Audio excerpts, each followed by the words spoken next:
Okay, so I would make sure that you have a picture of your animal. At least for right now, I'm going to look at this one, and you can see that there are different sections to this animal. So you can see that he has an ear on each side, he has a horn on each side, and then he has like a nose or a mouth that comes out. I need all eyes up at the front, guys. Okay, so you have those sections. So I have 5, right? 5 places. One here, one here, one here, one here, one here. So you need to think about what does your animal look like and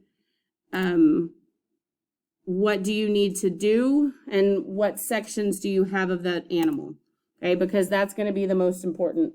You also have to start with enough clay because some people they run out of clay.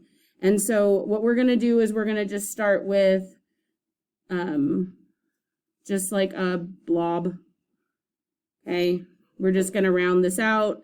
It would be different depending. I know that my animal is more upright. Okay, and so I'm going to have something that's longer.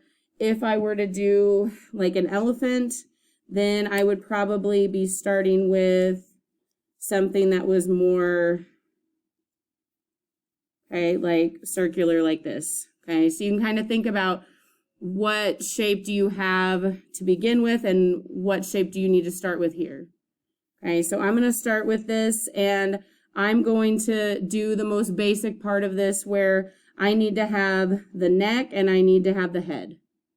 Okay, and so that means that I'm going to take this and pinch and move this part down so I have something that is similar to that. Okay, this is basic to detailed, so I can't expect this to look any better than what it does right now. Okay, so then I'm going to look at it from the front and I'm going to think about this. I have a horn here and an ear over here, a horn here and an ear over here. Okay, this is helpful if you're watching. I see people on their phones or working on their projects or something where they're not looking at the board. Okay, so I'm going to go ahead and divide this into sections. And I mean, you can do this with a tool, you could do this with your finger, but I'm going to go ahead and dent in and I'm going to give myself a place over here to make the horn and the ears and a place over here to make the horn and the ear. Okay, and so I've sectioned that out so you can see, again, it doesn't look very pretty. Okay, so then I'm going to go ahead and kind of pinch, but I'm pinching from like the main part of this. Okay, I'm not trying to like pinch off the top to where it gets really thin. I'm pinching from the main section. So if you see this, okay, so now I've kind of divided myself into those 3 places. I have a place for like the nose, again, not real pretty, okay, and I've got a place for the ears and the horns. Okay, so now from this, I can go ahead and divide this into sections. Okay, so now I can divide this into 2. And same thing over here. And I've got to push like into this. This is easier this way because I don't have to score and slip anything together. Okay, so I've kind of divided it. I have a rough place here, a rough place up here, over here. Okay, so now I can go ahead and start. I would be looking at my animal and thinking about, okay, what does he look like? Where is everything? And you can see how this will start to take shape.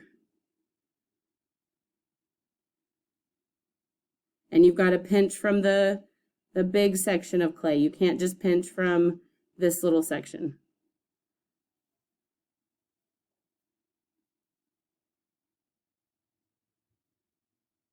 Okay, so all you're doing is dividing this up. So now I've got like a bigger section for the neck. I could go ahead and pinch and make that longer.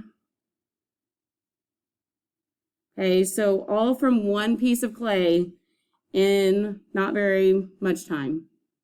Okay, and then I would go ahead and look and think about, okay, what kind of detail. I probably want to make the ear look like there's a dent in here, right? And so I could kind of make this like a little pinch pot, right? And that's going to add some, you know, detail to it. Same thing, kind of pinch in this part. Okay, same thing up here. I don't know if he has, I would have to look out and see. Yeah, they're not really like round up at the top, but his head is kind of like pointed here, right? And then if you think about where his eyes are, okay, something else to look at on where you would put them. And with the eyes, it's real easy to go ahead and just make a little dent. I'm going to go ahead and push his forehead up.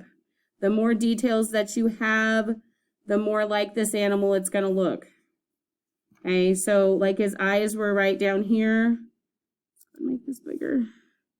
And so I'm going to go ahead and make like an eye socket. So I'm going to dent in right there. Okay, he looks kind of funny.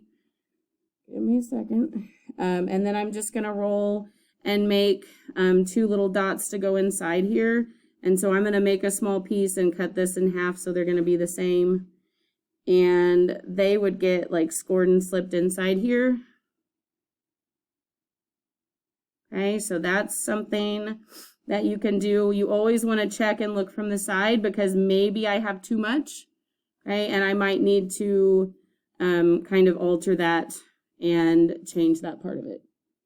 Okay, so from this, you're trying to get all of your detail. This is easier to mess with off of the pinch pot than it is to mess with on. Okay, so you don't want to put this on and then decide, oh, I want to make eyes and dent the ears in and all that kind of stuff. Okay, so there are some tools that are very similar to what we used before. We've used ones like this where they carved and removed clay, and there are ones that are bigger. And so these are ones that we can use. We can't fire this piece of clay because this is solid. And so I think that it's best to go ahead and just like scoop this out to hollow it out. And let me show you what that looks like. I would still want to add detail to this. So don't think that I would be done. I'm just done so I can hold your attention. So I'm going to go ahead and just take this, and you would just remove the inside and just keep carving and taking what you can out. The other reason that this is good is if it doesn't weigh a lot, then it's going to be easier to balance on your pot and have it stand up. If it's really heavy, then it's going to, your animal will like nosedive, right? You put it on top of that pinch pot and then it's so heavy that it's going to just fall over. Okay, so I can carve from this section to get the neck.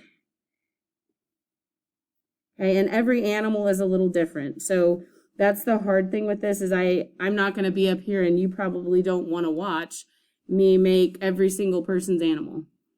Okay, so this will apply a little bit differently to everybody's. But you can see all this clay that I'm taking out here. I can tell how far I've carved in just by putting my tool here and measuring with my thumb, putting it back, and I can tell that I've gone all the way up to here. Okay, so that's kind of a good trick to see that. I'm going to go a little bit further and carve a little bit more. It's not a big deal if you pop through because then you can just score and slip a patch over it and cover it up. Okay, it's just clay. For this part, I can't really bend and like carve out from here, but I can tell you with the giraffe when I'm putting this on top of something, this is really heavy and it will make him fall over. Okay, so I do want to carve this part out, and so I'm going to purposely make a hole on the outside that's going to get filled or get patched, like I said. So I'm going to take all of this out. It doesn't seem like very much, but if you have a little bit of weight in the wrong place, then it will make him fall over. Okay, and it's not like a big deal if it falls, if it falls over and it breaks and it doesn't hurt anybody else's project, But if this falls over in the gas kiln and it has glaze on it, it's going to stick to whatever it touches. Okay, so we don't want your giraffe head stuck to somebody else's project. That wouldn't be very fun for them, okay, or for you. Okay, so I think I'm good. The inside isn't going to be nice and smooth, but no one's going to see it and no one's going to touch it.